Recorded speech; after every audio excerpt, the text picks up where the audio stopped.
I was sober the whole time. I was the guy with the least amount of fame, with like no fame. And I was in a band with 3 guys from Guns N' Roses and a guy from STP. And then there's me. So I'm kind of the low man on the totem pole.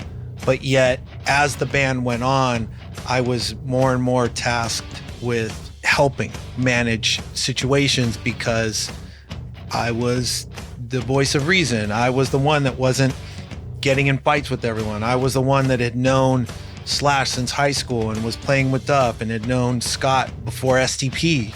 Categorically, if you're a creative person and you're driven to do that, you're gonna do it, whether AI exists or not. Like in my house, there's tons of guitars, there's tons of basses and instruments, and like, you know, in my studio.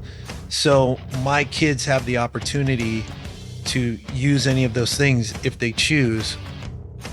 Hey there, this is the Red Monkey Podcast. My name is Tori, and I will be your host. This is a podcast about embodying the spirit of rock and roll, creativity, and combining the two to create just absolute cool, badass rock and roll stuff. Keep listening, and we'll get a lot of stories from a lot of really cool people. Thanks for tuning in.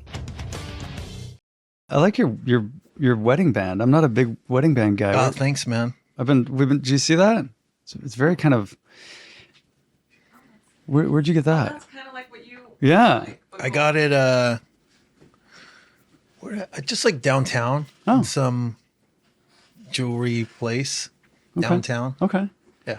I because she, you know, we've been together 20 years in April. And, wow. We've not been married, but she's like, you need to get a wedding band, and I'm like, yeah, I don't want, you know. It's a wedding band or a tattoo of my face on your. Oh my God, Jesus. Yeah. It never ends, does it? No. How long have you guys been together? 21 years. Wow. Okay. Yeah. So you've got kids of the newer generations, and it may be different for you because you're a musician who can influence them differently. But you know, one of the things that I've noticed is the kids of today that have. Where do we find the creative spark within them to want to be great if they're wanting to be artists or something and not just be like Insta famous? We've had people that have motivated us in the, you know, inspirations in the past, people that let's say you grew up with who are inspiring, the Tom Pettys, the people that you go, oh, I want to be like them. But, you know, a lot of the kids today don't have that kind of thing. They don't care. What's your take on that as a dad of? Well, I think that, you know, I think that there's 2 kind of separate categories of creatives. You know, there is the person that, you know, typically would not go into the creative arts as a profession. I think that's one category. Mm-hmm. And then there's the people like you and me and Rosie even, and just like other people that are more into a creative thing that you don't specifically go to school for. I mean, you can, but like I went to music school, sure, of course, but you know, as a musician, I didn't, you know, go to college for that. And you know, with all your stuff and even dancing before that, you know, and then into what you've done with Red Monkey and Rosie with the meditation and the yoga and like all those kind of, to me, that kind of falls into the creative category. Mm-hmm. And I think that there's the musicians and the artists and the visual artists and directors and filmmakers. And I feel like that's a separate category. A kid that wants to eventually or somehow is motivated to go into one of those fields is a different kind of person than all the other people that, you know, want to just be influencers. And it's not so, I think everyone has a creative side, but it's not so much of a passion. It's more based on, you know, ego and fulfillment from like validation from outside sources. Whereas this, you know, creative is like a calling. Yeah. It's like, it's a calling because it's like something you have to do. For me, it was something that, you know, I was fine locking myself in a room for, you know, 8 hours, 10 hours a day, just playing guitar, not talking to anyone, and I think, most people that pursue it, are at least by teenage age kind of know, like, I want to make movies. I want to act. I want to tell jokes. I want to play guitar. I want to make stuff. I want to, so I think that that's kind of the two different categories. What inspired you to want to play guitar? Where did that come from? Like, how old were you, and what were your parents musicians? My parents were into music, but they weren't musical per se. They listened to a lot of the Laurel Canyon kind of Crosby, singers, Stills, and Nash, and singer songwriter yeah. vibe, all that stuff. James Taylor, Jackson Brown, all that stuff, which I was into, but I then got a little more into Hendrix and stuff. But I don't know. Honestly, I don't remember like a defining moment or musician where I said like, oh, I gotta start playing, But I do remember, like my parents had 8 tracks, and for some reason I've never seen it before. My mom had a stereo where you could put records on and then record over the 8 tracks. If you put tape, how like in the 8 tracks or cassettes, you have to put tape over the little things. So I could so she had all these cool 8 tracks that she bought. And then I would have like a Hendrix record or a Sabbath record, and I would record over it and then draw like a little picture of Hendrix on it. And she'd get pissed. She's like, where's my blood, sweat, and tears, 8 track? And I'm like, and obviously I took it because blood, sweat, and Hendrix now. Yeah, there's like a drawing of Hendrix. But my mom had a acoustic, like a nylon string classical guitar in our house. And just one day I started playing it and got into it. I've had this conversation with other people. I had an uncle drop off a guitar because I was like, oh, I want to play guitar. I've always been musical. Music's always been on in the background. Always loved music. But nobody told me how to hold it. I didn't know what frets were. I didn't know how to touch the strings. I didn't know how to do any of it. And it sat there and collected dust. You had a guitar and you decided you were going to pick it up and play it. Like there was something in you.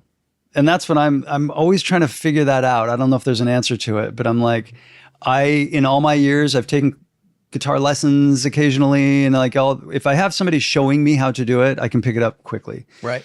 But there's nothing in me. I cannot, I'm an idiot when it comes to like, oh, I can't just listen to this and like, oh, I can pick that up. And no, that's not the musical side. I think idiot's kind of harsh, Tori. Sorry, but... Don't beat yourself up on camera. All right. You can do that on your own. No, but well, funny enough, and I'm not saying this as a plug, but I am. But I did this recently, this master class, for guitar. Oh. For guitar players. Okay. But it really is for beginners to intermediate players. And it's all like, it teaches you theory and soloing and basic theory and scales and blah, blah, blah. But I really do, I think especially having kids, like trying to teach my son guitar at an early age, it was like, you forget how difficult it is from the very beginning. It's hard. And what I would do to kind of relate to it was turn the guitar upside down and try and play left-handed, which is like impossible. I'm lefty. I mean, well, but impossible for me because I'm not used to it. And it was like, I can't even like, make a G chord and strum it right. Sure. And it really kind of, helped me realize how hard it is in the beginning. And, like I'll go through and explain all that stuff, like what the frets are and what's this and what do these do, the pickups and the bridge and the thing. And this is how you string it. And this is how so, I did that recently, but for that reason, because there's a lot of information out there, obviously, but, I just think it's important to what it was for me, what I want to learn as a beginning guitar player. Yeah. So that's kind of why I put it out there. But you knew you wanted to be a musician. You went to MI, right? I did. I think for me, what the real quickly is the progression was I was in 9th grade. I got into punk rock, in LA, all the Starwood was still around and the Circle Jerks and Black Flag and Wasted Youth and Red Cross and all these bands were playing in LA, and I happened to be in with a group of people that were in that scene. You know, there was this kid punk band called Mad Society. And those were all my friends. And then going into Fairfax, those were all my friends still. So I just would go to shows and I was, you know, into it. And then I tried to start a band with a buddy of mine, you know, and singing instead of, well, I mean, I don't know, singing, but, you know, like saying words loudly, Sure, you know, in a punk rock band. And then there was a girl that played in that band and she just showed me bar chords, you know, and that for me really opened up the whole thing, you know, because before that, I took a guitar class in school with the nylon string guitar. They're like, you can't play with a pick. You have to play with your fingers. Yeah. And I was trying to learn Stairway to Heaven, and it was too hard. So I just gave up for like a year. Mm-hmm. And then when I learned the bar chords, I was like, wait, I can move this shape around and play like every song basically. And that was it, really. Once I learned bar chords, that was like really the inciting event for me to really get into the guitar. Interesting.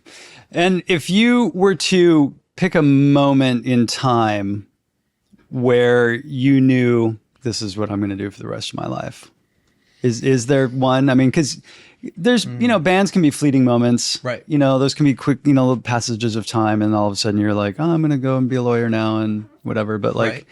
Was there an aha moment that you had where you're like, wow, I'm in it. I'm in it to win it regardless?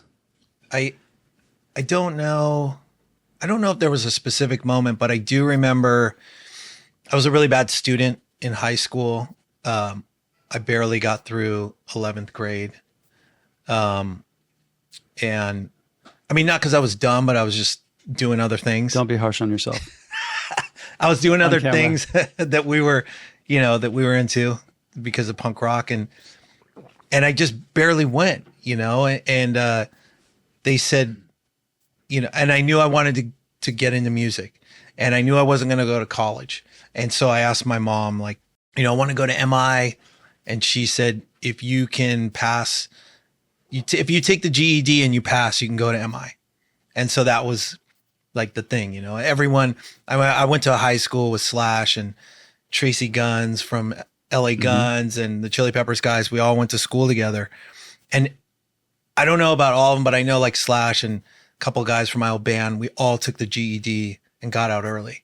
So I didn't go to 12th grade, you know, I just went straight to MI. And once I got there, I was really like, I think that was pretty much the moment where I was like, this is where I belong, you know, as far as not like personality wise and the people, because there was a lot of people from all over the world actually that some I didn't relate to, whatever, but you know, just playing guitar all day long. They have these little rooms, they're like closets in the little practice rooms. They have like a tiny window and a little PV amp and a little desk. And you would just go in there and you'd go to classes and you'd have all your paperwork and you'd just lay out like all your, you know, chord patterns or scale patterns. And you just sit there and like, you know, play for like, I would go to school, I think at like 10 in the morning, I'd leave at maybe 8 at night, 9 at night, and then go back and do it all over. Like it was nothing because I loved doing it, you know?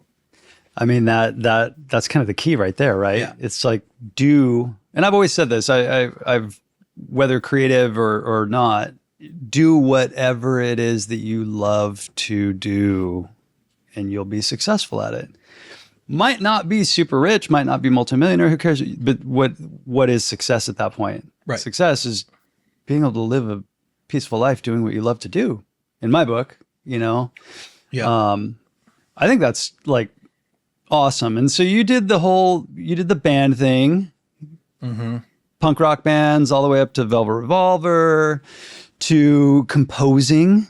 When did you start like composing music? How did you know? That's one that eludes me because I know a lot of like band dudes, but I don't know that much about the side of that world that you are in and seem to be. I mean, you wrote Sons of Anarchy, right? Theme song. Like you've worked on some big projects. Like how do you even tap into that world? How do you do that? Well, yeah. Like how do you tap into that world? Like how do you collaborate?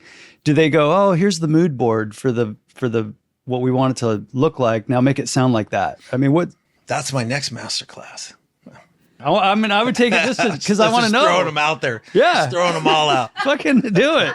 No, it is actually. I have a plan for 2 more. Okay. But because guys like me who are band guys don't know how to not get into that world, but don't know how to do it. Like I didn't know a single thing about composing. Yeah. You know, like I didn't know any of the terminology. I didn't really understand how to write to take a viewer through a feeling. Yeah. You know what I mean? Which is a totally different thing that I didn't learn that in school. So, you know, Velvet Revolver ended. I had my first kid and I really didn't know exactly what I was going to do next, but I didn't want to be gone, you know, so I didn't want to be like a hired guy in a different band or, you know, just take a job playing guitar in some other band and then be gone. And, you know, so I kind of made I actually did a lot of research, you know, like I called different friends and I was like, maybe I'm going to be, you know, going to producing or going to composing. And I called other band guys that I knew that had made the transition into both different worlds and really kind of asked them, interviewed them and said, you know, how did you do it? What about, I mean, honestly, I got really lucky. Like I was at Johnny Rockets with my friend Bob Thiel, who ended up being the composer for Sons of Anarchy. And I was with a couple other dudes and he was telling us about the show. And it, you know, they hadn't shot anything. So we were like, that sounds stupid. Like Sons of Anarchy, like that's the name. Like that's goofy because there was no show yet. There was no, it just sounded kind of like a goofy name. And then we just talked about music. And then he's like, hey, do you want to write something? You know, and this for me too was a big moment on a side note for other stuff that's maybe a little more introspective because I am kind of wired to say no to things out of fear, you know, like that kind of stuff. And I was going through this fear or the fear of success. No, in that moment, just the fear that you're going to find out that I'm not who you think I am. You know what I mean? Like you're going to syndrome or something. Yes. Yeah. You're going to find out that I'm not really as good as you think I am. Got it. Or I'm not really the guy from Velvet Revolver. I'm just me, you know? Yeah. And I was actually going through this period where I was purposely taking contrary action to what my thoughts were, you know? So my initial reaction was, hey, you want to write something? Nope. No, thank you.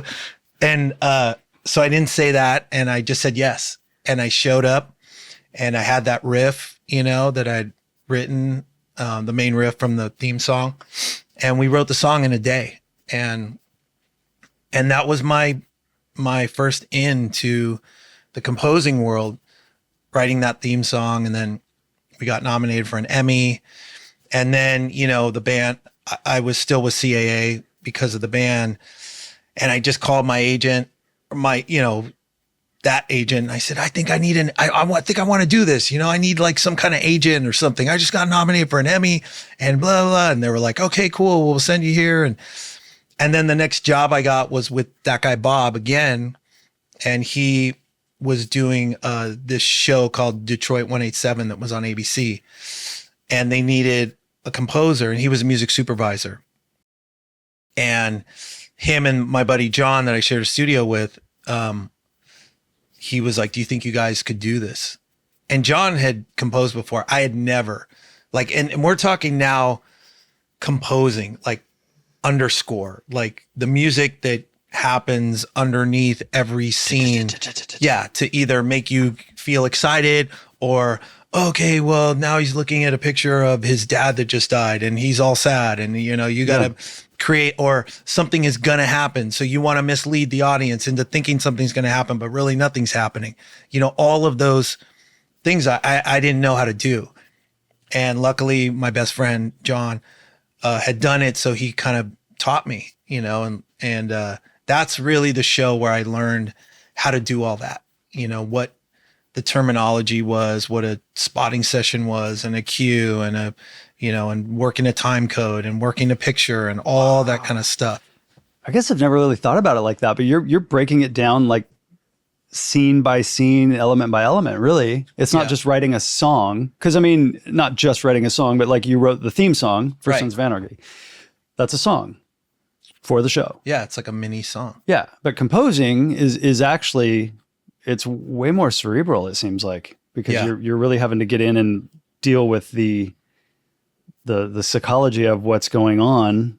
You know, it's not just a wah wah wah, you know, push of a button. Boy, yo, yo, yo. Yeah. You know, you're actually creating, you know, because you take out all of those elements and it's flat. Yeah. The video, the movie, the show, whatever, all of a sudden it's like, oh, because the music brings in the emotion. I mean, that is interesting. Now, how does that work when do they trust you and go, okay, cool? Or is it something that you sit there and you start pounding your head on the wall because the powers that be are like, we need to really make it more, and you're like, okay, what do you want? Well, I don't know, but it needs more. And you're like, I've had not all of the experiences, but I've had a wide, you know, a wide plate of experiences, you know, as far as sometimes they'll leave you alone, you know, and they just trust you.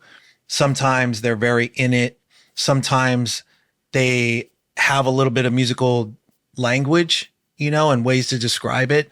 Sometimes they're just clueless, you know, as to say like, how do you, and a lot of times you don't talk to them verbally. It's just like all in literal notes where it's like from, you know, and because they do everything with a time code, right? So there's a time code running and, you know, they'll send notes and they'll say from 106 to 113, there's a weird sound in the background that's, you know, there's this kind of weird pulsing sound.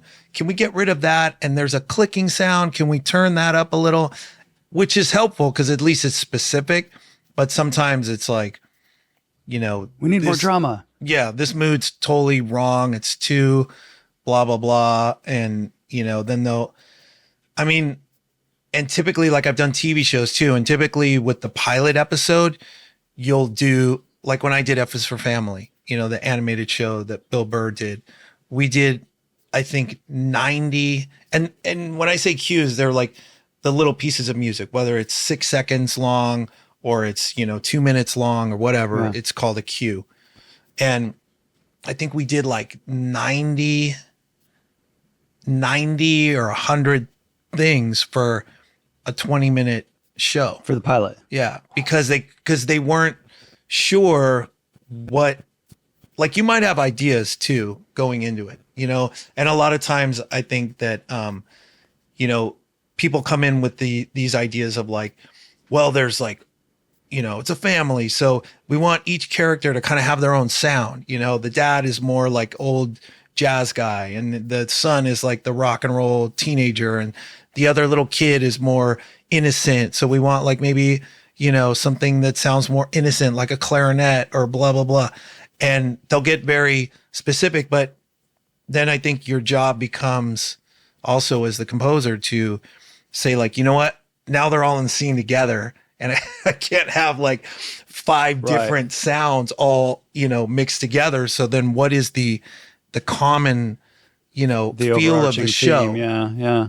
And then how do I, you know, put that in a scene where there's, you know, then it becomes just that, you know, a lot of times, because it's like, well, we have these grand ideas of we want this and that and the specifics of each person, but it becomes this kind of simplified thing that encapsulates all the characters because, you know, it's like the 2 kids are walking down the street or the mom and dad and the son are shopping for a TV or like there's all these different things where there's different versions of the family together and you can't still have like, oh, the jazz and the clarinet and the this and the that and the all because they're together. So yeah, this is a big, that's fascinating. I've never actually really thought about it in that kind of world. Do you find that you prefer composing or songwriting? I'm sure it probably just changes by mood or whatever, but because that seems definitely more like we were talking about flow earlier, you know, like a song, you'd probably have to get into flow for this too. Like you'd have to really be in the focus because you could really get lost quick. I mean, I've done some miniature video editing with bits of sound and I mean, it can get really convoluted Yeah. quickly. Yeah. You know. Yeah, I mean, it gets, I think, as you know, with the creative process, it's all of that always, I think. I mean, more so hopefully you're in the flow of like really like, oh, okay, I got this new thing and I want to do this and blah, blah, or you're just in a place where you're producing things and it's cool. But, I think the hardest part is just the beginning of the project where you're sitting there looking at a blank thing and you're like, blinking I got to make a cursor. new belt style. And you're like, and the coolest thing, I watched these two master classes. It was Hans Zimmer and Danny Elfman. Both did composing ones. I saw the Hans Zimmer one on Masterclass. Yeah. Yeah, I didn't know Danny Elfman did one. I think I stopped my. It's really good, dude. The Danny Elfman's, but it's great because they both kind of describe when they first sit down and they're getting ready to start the job. They're like, both deal with imposter syndrome, even at that level. And they're both like, I'm not fucking qualified to do this job. Like, I don't know what I'm going to do. Like, I'm lost, and I think that happens a lot of times. I've heard that with Quentin Tarantino when he starts a new script. He said that he has to go back and like look at he's like, I don't even know how to start a script. Yeah. Like where do I even start? And he has to go back and like look at his old work and then it starts to kind of flow and picks back up into there. But I guess it just comes down to having the proper preparation and the proper motivation and inspiration and all of it. I just got hit up with a job recently where they wanted a bunch of stuff for a tour, and I was kind of like, okay, yeah, like in a really short amount of time. Right. And I was like, well, give me some mood boards, colorways, guitars, like whatever, like give me some stuff to work with. Give me some input. And I was kind of getting trickles of information from different chefs in the kitchen. And it was just like, and I ended up making like 2 of each thing just because I wasn't necessarily trusting myself, but also I didn't really have anything to trust in the process because I just didn't know what they wanted. Yeah. And so it was like, I'm going to hedge my bets and I'm going to double up on everything and hopefully we're going in the right direction. Yeah. I think that's the hardest part is trying to find how to solve those problems too, because there's different ways to solve that problem, whether it's, okay, well, I'm just going to draw a bunch of stuff and hand it to you. And then you give me a direction, or I'm going to go back here and I'm going to try and make a couple things, but I'm going to make 2 of them just in case, and for me, it's the same with composing. It's like, either you can take a long time really trying to figure out what it is they want, or, you just do something just to give them a starting point to say, okay, that's wrong, but maybe it's more like this. And then it's like, okay, well, I'll make a Spotify playlist, with different soundtrack things that I think might work. And, which is always scary because you're still putting it out there and you're always afraid they're going to go, this guy has no clue. Like, this guy is so off the mark that we're just going to get someone else. You're going in the wrong direction. Yeah. And you're but you gotta, I think as a creative too, like at a certain point, I feel like, whether you believe in, and now maybe we're getting into a bigger topic, but whether you believe in God or a power greater than yourself or the ocean or nothing, if you're agnostic or whatever, for me, I have to believe that if there's something up there, which I do believe that there's something up there watching over me, that if that plan, the bigger plan is for me to be, successful over here, that, the little things that I'm afraid of aren't going to matter. Yeah. If I'm supposed to be over there, then I'm going to end up being over there unless I absolutely just sabotage it, on my own. But taking the actions is, what is my job. And then the results are that guy's job. Interesting. Yeah. I mean, you got to trust in the process, right? And trust in yourself and that you actually know what is going on. Yeah. And that it's going to work out just right. I think where I get hung up sometimes myself is just the trying to please all the folks, like you had said, somebody might actually have a little bit of the proper vocabulary to give you the right kind of input, which could be a blessing and a curse because they can help you. We call that a blurse. Where they can help you because they can kind of point you in the right direction, but they can also tend to know maybe a little more than they or Right. And then all of a sudden they're wanting to get in there and muddy the waters, Yeah. right? And you're just like, Which is fun. let me just do the process. Dude, I have there's this board, when you have your desk where it has like the rack, the racks, like where you can put rack mount pieces of gear in. Mm-hmm. And my old buddy John had this piece that I have now, and it's just like thin sheet metal, and it has knobs on it and a little a meter on it, but it's totally like they don't do anything. I knew where this is going. And so you could be like, hey, when they're in there and like, hey, can you turn that knob a little up a little? And they're like, oh yeah. And then they're like, oh, yeah, that's perfect. I had somebody walk into my shop one time. She was obsessed with the fact that the belt wasn't centered. And I was like, and I couldn't figure it out. And I finally said, you know what? Go away, come back in a week. Called her up, pulled the belt off the shelf, tried it on her. I'm like, yeah, we remade it. She sat in front of the mirror and went, it's perfect. Yeah, same. I went, awesome. Just a week of just not obsessing over it. And it was fine. This buddy of mine, his his grandfather was one of the original 9 animators at Disney. Oh. Where they used to draw, like Snow White, and they draw like all the individual animation cells.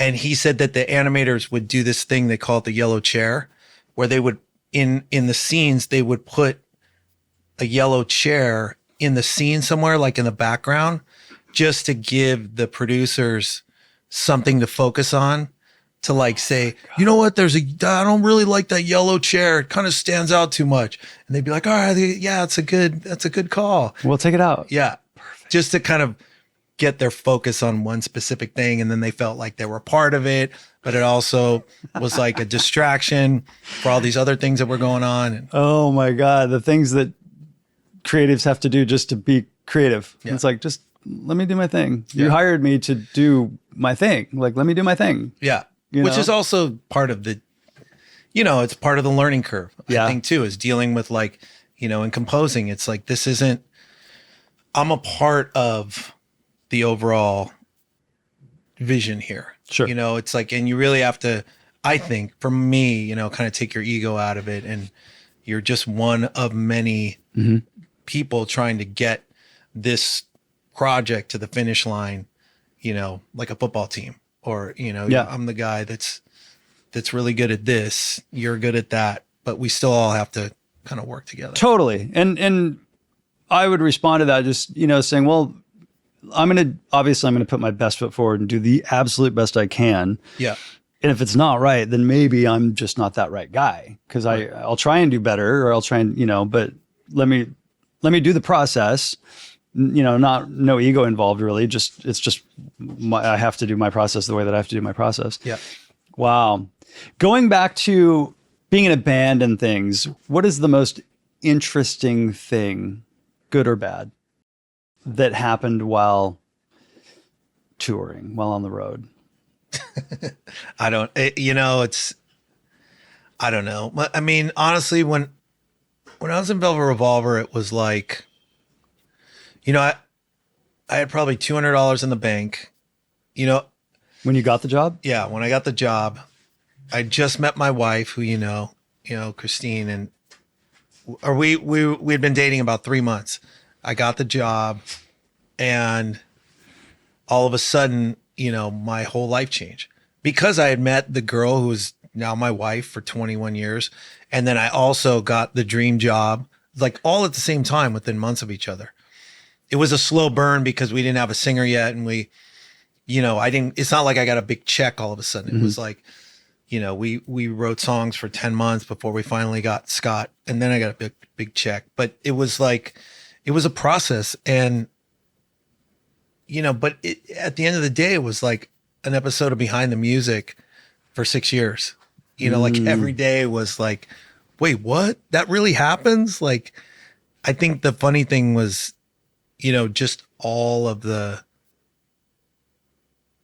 stereotypes and the stuff that, you know, I never expected to, like, I just didn't know. Again, it was like composing, dude. I had played music before. I'd been on tour, but you know, I had never been at that level. Yeah. So everything was different. It was like, wait, so I don't just call you and say, hey, dude, you want to rehearse tomorrow? It's like that you tell this manager and, you know, and then they call the thing and then wait, I got to get my own accountant, or do I have an account? Who does that guy work for me, or he works for the band? So now I got to get my own, wait, I got to get a lawyer too. And I got to, you know, do all this. And then, you know, you had all of the drug use and the, you know, and the drinking and the stuff like that, where you're kind of like, and I was sober the whole time, you know? So I was kind of trying to, like, I was like I was the guy with the least amount of fame, with like no fame. And, you know, I was in a band with 3 guys from Guns N' Roses and a guy from STP.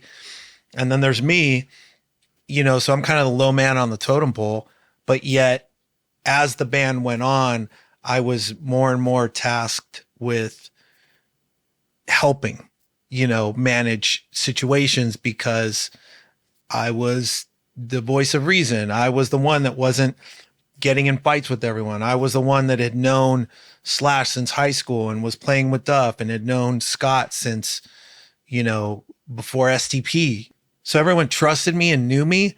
But then the managers were like, can you go? Scott's about to leave rehab. And like, I was driving to taste the food for my wedding. You know, like the chef guy that we hired for the wedding was in the Valley. And I remember me and Chris were driving down Cahuenga, and my manager called and was like, Scott's leaving Cry Help.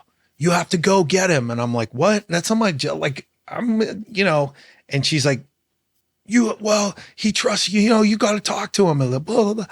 And I was like, fuck. And I got the phone and I talked to Chris, and she's like, well, where is it? And I'm like, actually, it's right there. You know, like we were literally like 2 blocks from it. And she's like, well, you know, it's like, I guess you got to do it, because that's your guy. You know what I mean? Like if he's, something happens to him, you're screwed. So I was like, oh, okay, cool. So then I got out and like I dealt with that, you know, and then missed the tasting. And I was you know, hoping like you were going to say, no. we took him to the tasting with us. No, he and I went somewhere else, but you know, it was just stuff like that happened a lot. And just, I don't know, just. It's crazy because you know, as an outsider, I mean, I've known a lot of band guys, and you hear a lot of stories and stuff, but like, it's always those kind of stories that, you know, we don't realize. You see the glossy stuff that's in the magazines or online or whatever. And, you know, you hear the story, oh, Scott left rehab again. And that's about as far as it goes. You don't, right. You know, and there is a realness to, and a fuckery to all of it. You know what I mean? And there's the ugliness and the positivity of all of it, you know? For sure.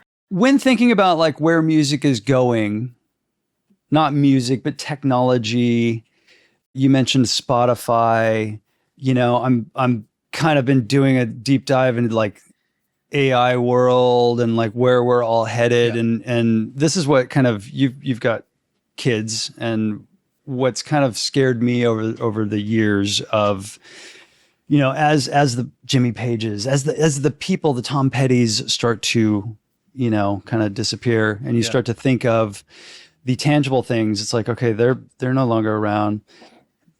CDs, cassettes, 8-tracks, vinyl, like it's not around. Like my niece, who's like 8 now, I'm like, what is she going to have that is tangible, you know, that has a soul to it?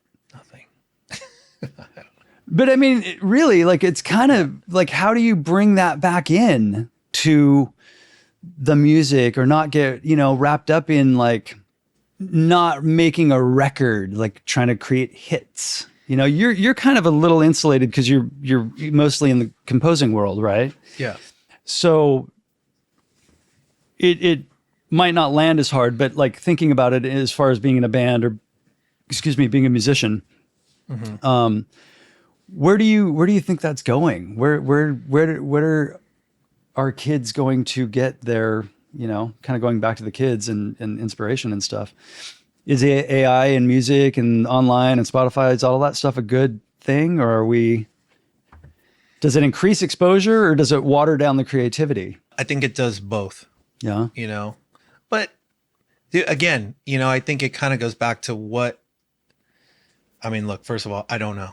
Second of all, you know, I can only say I can only guess like, you know, but back to my original kind of categories, you know, I think categorically, if you're a creative person and you're driven to do that, you're going to do it, whether AI exists or not.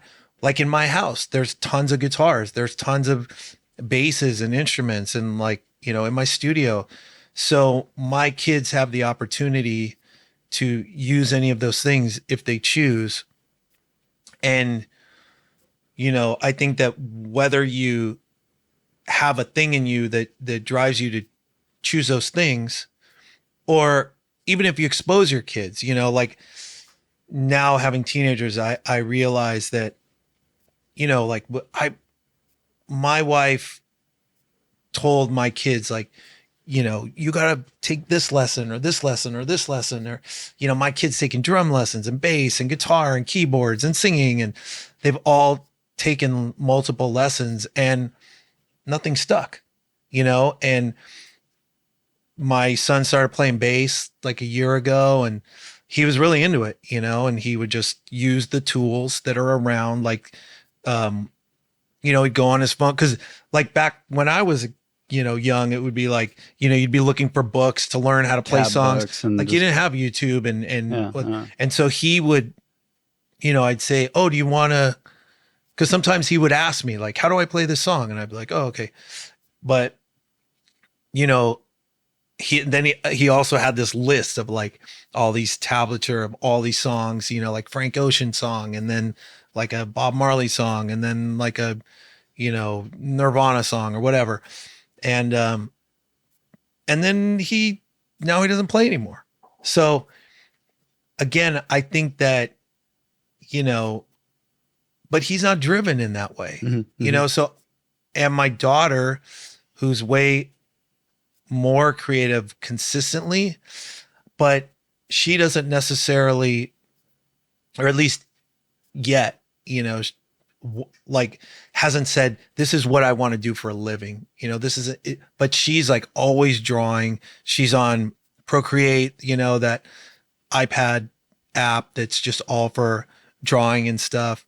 And she's amazing. But then she also draws with charcoal and with, you know, pencil. And she's always does these like crazy nails, like she does her own nails, but then there's like these crazy, like, you know, stuff you'd pay $200 for some lady to take 4 hours to create some landscape on your nail. Sure. And she's doing that stuff. So, and she sings like incredibly. And, you know, even though my wife made her take musical theater this semester, and, you know, sometimes she'll say she hates it, you know, and sometimes she'll not complain about it.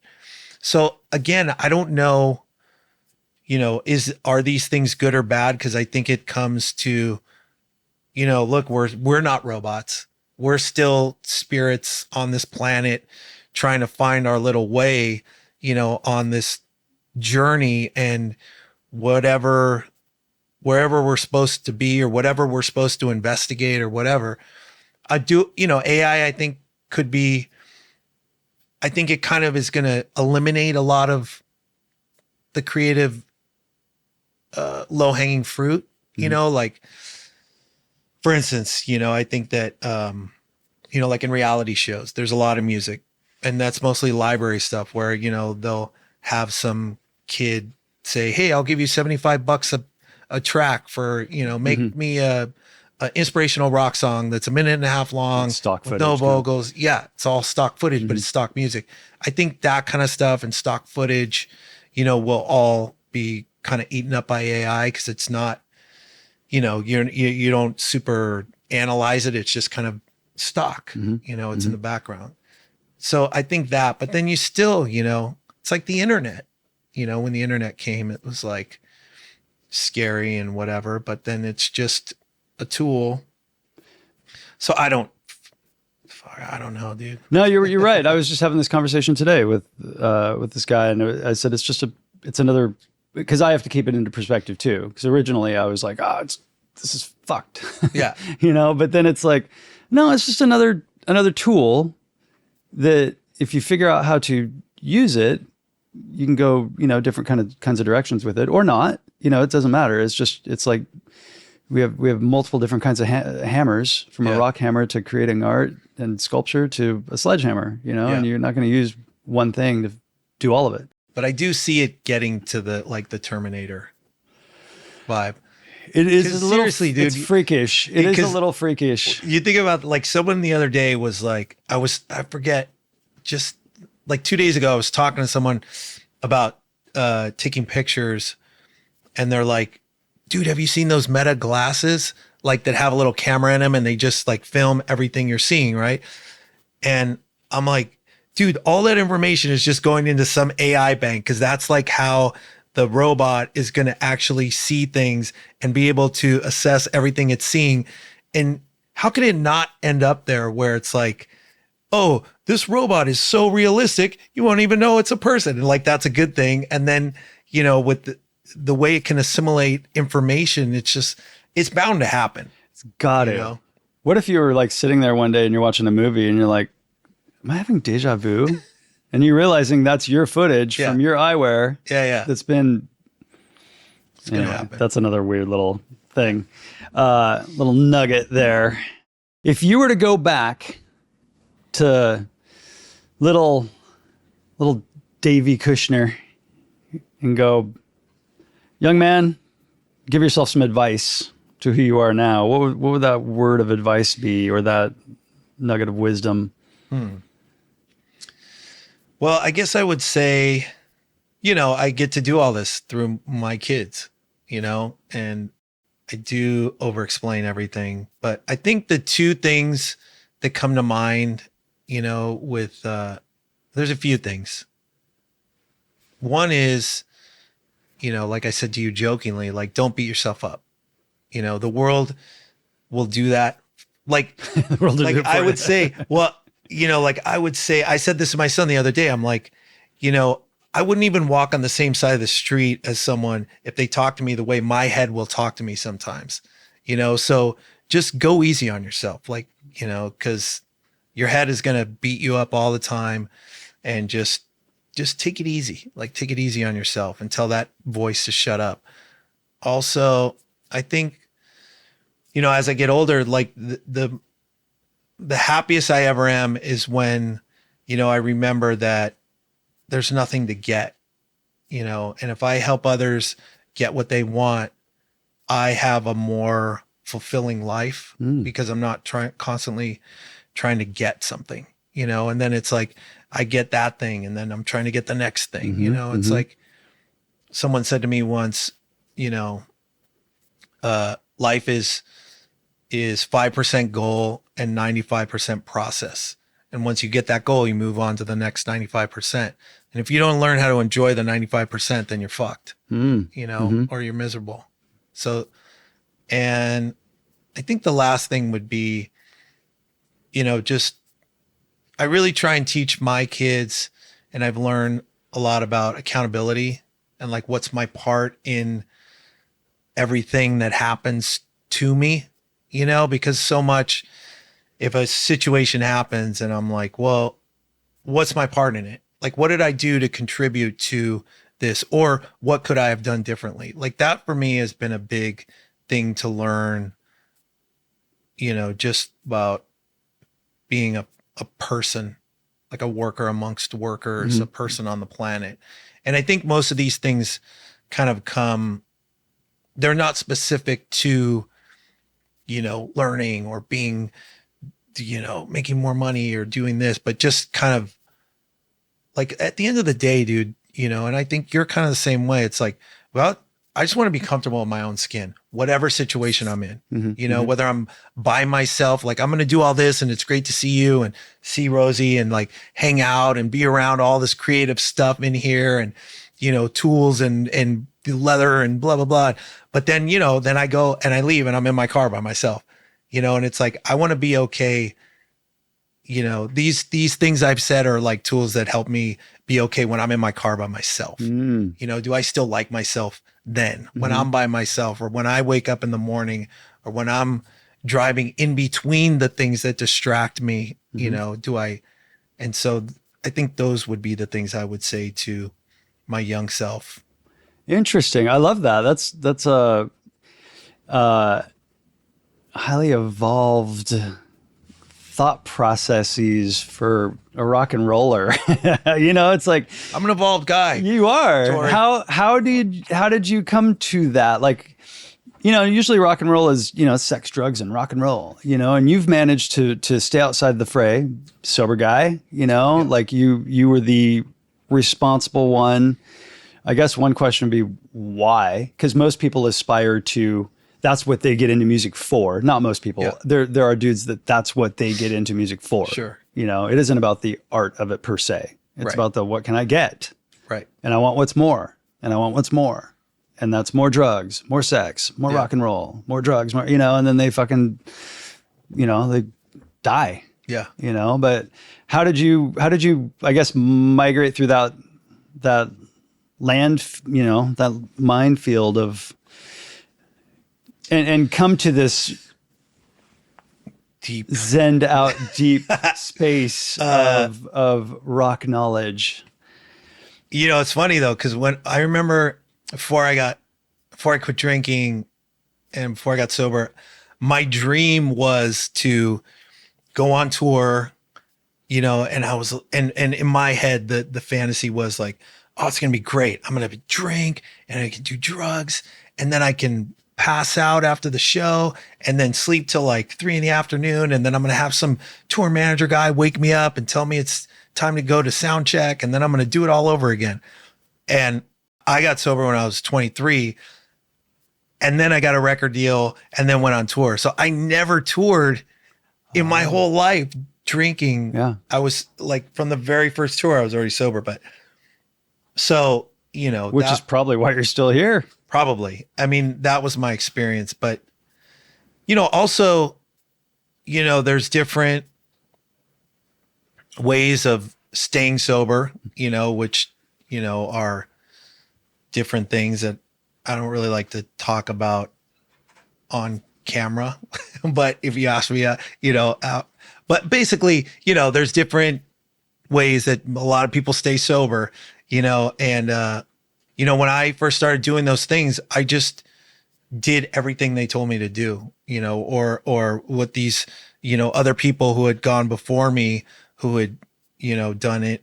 And it's like, well, if you do this, this, and this, and this, and this, then you'll probably be okay. And for me, I was so broken and, I had this busted set of tools for life. Mm-hmm. And then, it was like, oh, here's some other tools that aren't as broken as yours. And I started using them. And then I'm like, oh, maybe it's going to be okay.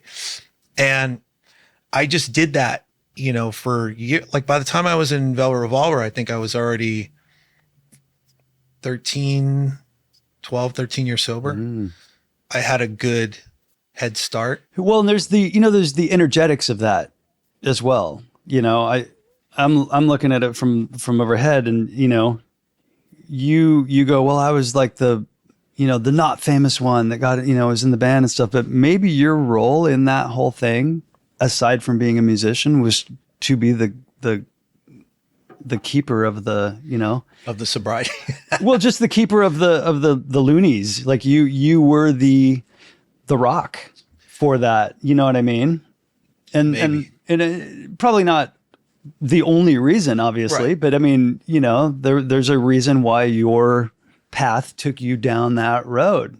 Yeah. Because there could have been a million other dudes. Yeah. But it was you. Yeah. I mean, that's awesome. It was pretty awesome. I mean, yeah, it's weird, you know, but again, it comes back to that thing of like, you know, what is the, I mean, you know, it's like, I remember when, you know, it's like when you are younger and you break up with a girl and then you're like, what if that was the one, you know, what if, you know, and you have all these questions and you're like, and I remember someone gave me this, I remember being like, you know, the relationship ended. I was all bummed out. And this friend of mine, this woman gave me this piece of paper and she's like, oh, read this. And it was like, it said a letter from God. Right. And it wasn't like a religious thing at all, but it was basically like, you know, it was like God saying to you, you know, I'm trying to get the perfect person ready for you. But, you know, these things take time and there's a lot of things to rearrange and organize in order to put you two together eventually.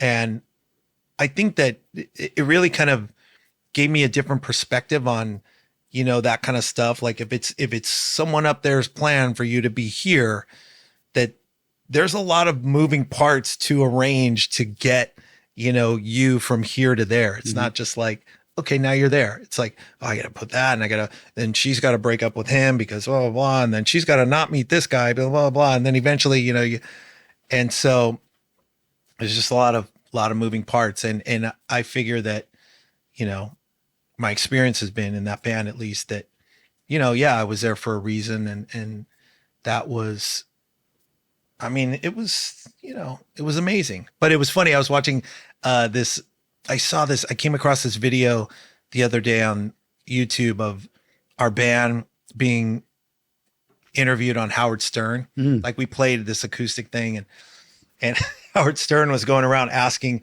you know, each person, he's like, you've been in rehab, right? And Matt was like, oh yeah, I met Scott in rehab. We were roommates in rehab. And then he's like asking Slash, like, oh, you've been in rehab, right? And he's like, oh yeah, I've been in rehab a bunch. And, you know, and he's like, Duff, you've been in rehab, right? And then at one point Slash says to Howard, like, oh yeah, wait, I just got to say, Dave over there, Dave Kushner, he sponsors the whole band. You know, it's like, oh, okay. I guess that was my job. That was it's funny because I don't drink very much. And I have gone through phases of not drinking at all. There was a period like 5 years where I didn't drink at all. But I noticed that if I walked into a room, like I went backstage one time to a country band concert, and the minute they tried to offer me some shots or whatever, I'm like, nah, I'm not drinking right now. It was like the record went, yeah, and the whole room just went, welcome to my life, Tori. And it was fucked. It was like, whoa. And all of a sudden I'm like, wow, they don't trust me. Yeah. I don't give a fuck. Yeah. Fucking knock yourself out. But, and it wasn't for any other reason than I was just not drinking. But I realized they don't trust me because then I have something on them possibly if they fuck up. So to be in your position in such a high level thing with the trust, I mean, that's kind of magic right there because, it's sad, that happened to life. me. What's that? It's a sad, lonely life. Just kidding. Not sad, but I mean, you know. No, but you do feel that, like, and even with like parents, like of other kids, you know, who are friends with my kids and then they drink or, you know, and then sometimes, you know, I feel like every once in a while, you know, you'll think like, wait, did I not get invited to that thing because I don't drink? Like, is that why I get left out of the things? And well, I mean, they did invite me to this other thing and blah, blah, blah. Then you got to tell your head to shut up. But, you know, there's so many little things like that where I remember someone said this line to me once, which I throw out once in a while, like in those situations, which is like when people would offer you a drink and my friend used to say, oh no, I'm allergic to alcohol. I break out in handcuffs. And then it's like this like kind of funny thing. So then they're like, oh, okay. All right. You know, like, oh, is this guy like an ex-felon or ex-con? Right. Or, you know, it's like kind of puts them off guard so that they are like, oh, okay, come on. I used to say, cause I would get pressured, you know, I had my crew of guys, you know, and there'd be a point, you know, and they'd be like, well, and I'm like, how is my drinking going to let you have more fun? Right. How are you going to have more fun? And they're like, ah, well, fuck it, whatever. And then, but we went to a wedding one time and it was a Jewish wedding and those motherfuckers know how to party. They want to party.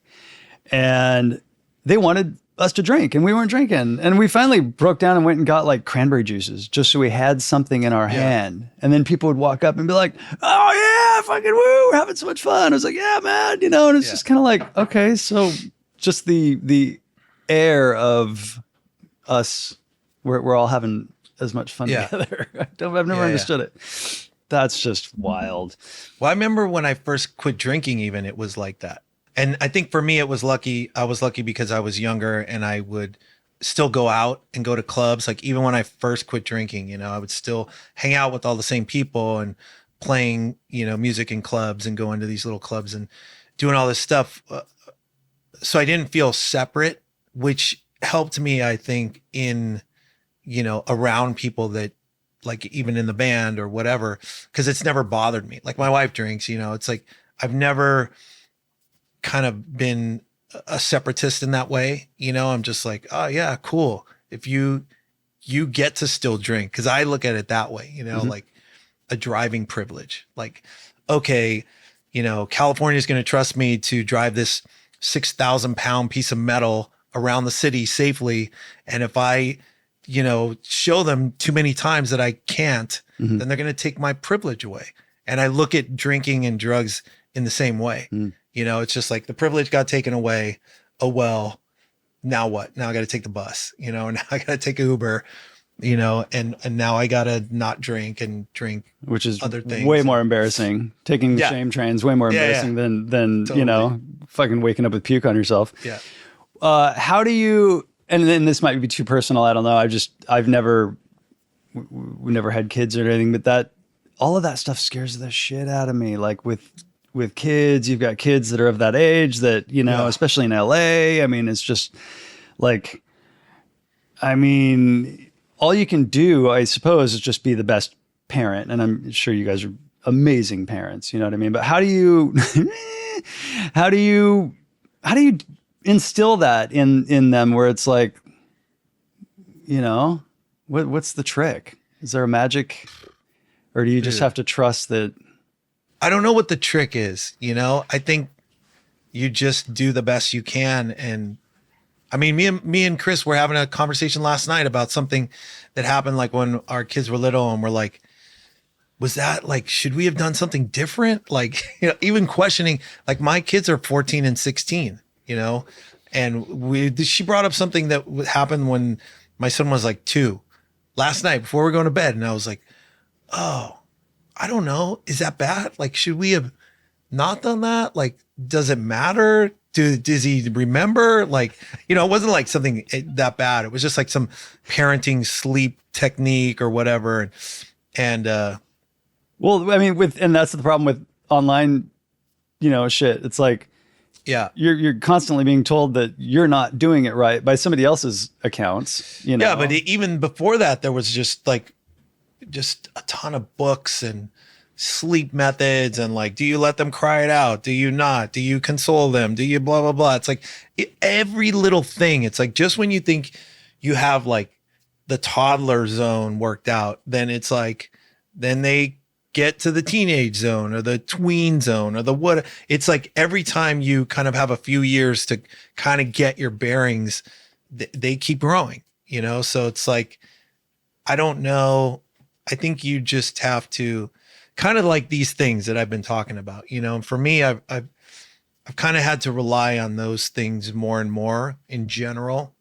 Like, okay, accountability and like these kind of probably more broad principles that I try and live by and teach my kids. Cause at the end of the day, dude, for me, I realize like I'm powerless over my kids, really. Mm-hmm. I can teach them everything I know.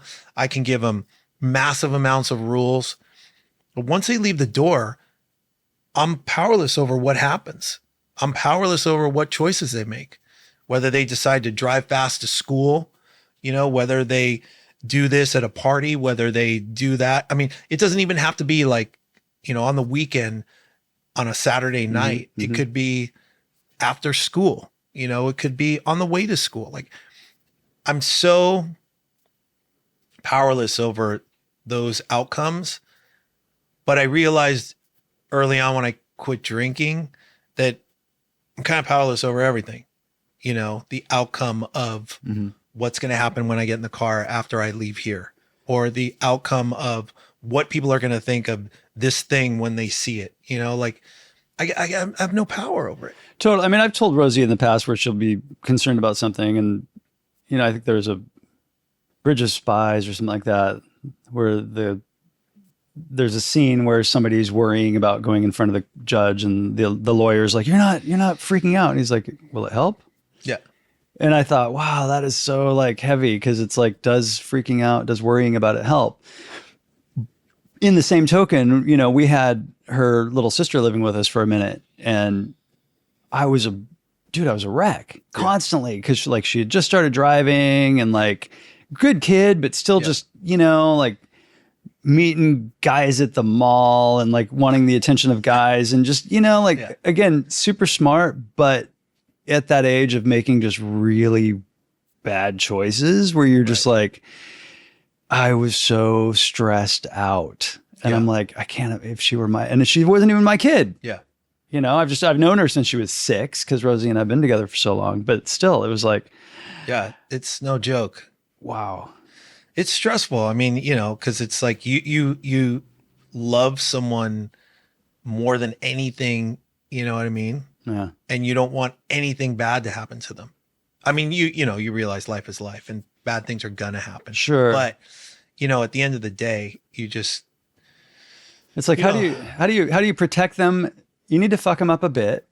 Like they have to be appropriately, you know, fucked with as kids to become, you know, good adults, I think. But then how do you protect them from, you know, especially, I don't know. I think I grew up in a town of 730 people, and we got in plenty of trouble. Yeah. Fucking around, just doing stupid shit. And I'm like, I don't know. I just think of the LA thing, and I'm like, I'm not trying to freak you out. I'm just freaking myself out. I'm already freaked out. Oh yeah.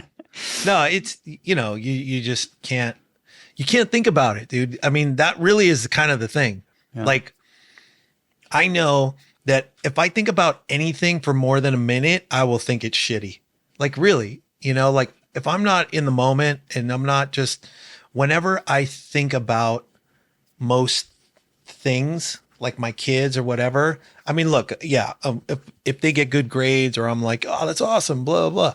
But I mean, if I'm just sitting around and they leave the house, and then I'm like, oh, fuck, I hope he drives like this, and I hope blah, blah, blah. And what if, and then I think of like some other tragic story, or I think of this, and oh, I should have told him, I get that, blah, blah. You know, it's like, I just have to like do the best I can when I'm around them. Mm-hmm.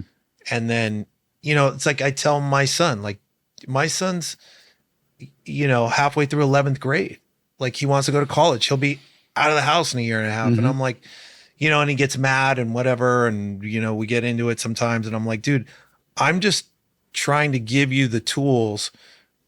And I say the same thing to him. I'm powerless over what you do once that you leave the house. Mm-hmm. I'm just trying to give you all the tools from my own experience to handle yourself as a responsible person out in the world, because I can't do anything about it once you leave. Yeah. Yeah. Well, he'll respect that, especially as he gets older, and you know, it's just in that weird moment now. What are you currently like excited about? Like, what are you working on? You working any composing right now? I haven't been doing a lot. The last year, couple things. I put out that masterclass, mm-hmm. which is I'm really excited about. And where do we find that? Like, let's DaveKushner.com. Okay. And explain it. It's a masterclass on. It's a masterclass on guitar playing, you know, for beginners and intermediate players. So, like, would I be able to sign on and do it? You got to pay for it. Oh, of course, absolutely. No, but I'm just saying, like, As a, you know, I took 6 months worth of lessons at one point. Yeah, in my life, for sure. Like, but it really is.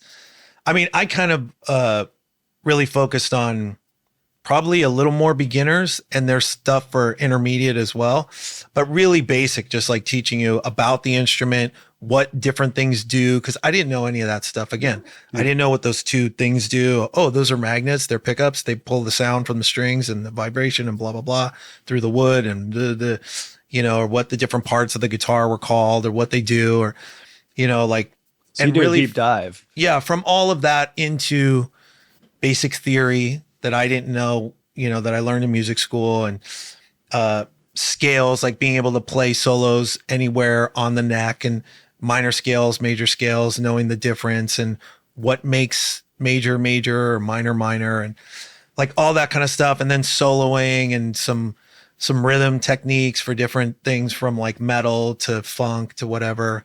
And then some soloing stuff, like here's a little lick that I learned in school, like, a bunch of different licks and little patterns to get you started on your little solo journey. Cool.